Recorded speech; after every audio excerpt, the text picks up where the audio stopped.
একটা জিনিস ভেবে অবাক হচ্ছি যে সব জায়গার নাম বদল হয়, রাজ্য সরকারের অনুমোদন নেই। বাংলায় দীর্ঘদিন ধরে আমাদের WYZ এর মধ্যে পড়ে থাকতে হয় কেন? ফলে আমাদের ছেলেমেয়েরা যখন পরীক্ষা দিতে যায়, ইন্টারভিউ কেউ দিতে যায়, রাজ্যের পরিস্থিতি অনুযায়ী, রাজ্যের নাম অনুযায়ী তাদের সবচেয়ে লাস্ট বেঞ্চে বসতে হয়, লাস্টে তাদের ডাকে।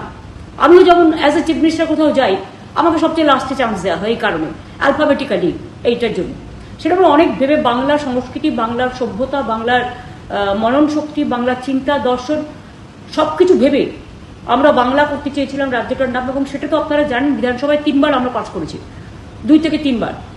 একবার যখন দিলাম তখন বললো আপনারা এইটাকে, এই ওয়ার্ডটাকে বাংলা, ইংরেজি, হিন্দি 3টে ওয়ার্ডকে এক করে দিন, মানে একই নাম থাকবে। আমরা তারপরে আবার অ্যাসেম্বলিতে পাস করলাম ওটাকে নতুন করে নিয়ে এসে, যে হিন্দিতেও বাংলা, বাংলাতেও বাংলা, আর ইংরেজিতেও বাংলা।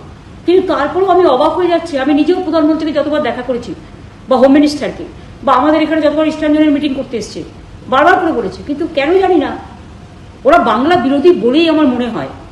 বাংলার মনীষীদের অসম্মান করে, আর বাংলা কথাটা ইলেকশনের সময় ভোটের জন্য বলে, কিন্তু ওরা বাংলা বিরোধী। এবং সেই জন্যই বাংলার নামটা করলো না, অন্য রাজ্যের নাম করুক। আমরা একদম উই আর মানে ভেরি মাচ ফ্লেক্সিবল, অ্যান্ড আমাদের মন সকলের জন্য পড়ে থাকে। আমরা কোনো রাজ্যের বিরুদ্ধে নেই, সব রাজ্যকে ভালোবাসি।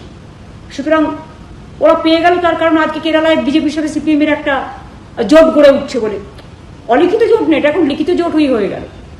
এটা আজকের ঘটনার প্রমাণ। তাহলে বাংলা বঞ্চিত হবে কেন বারবার? একদিন তো আপনারা চলে যাবেন, বাংলার নামটা কিন্তু আমরা আদায় করে নিয়ে আসবো।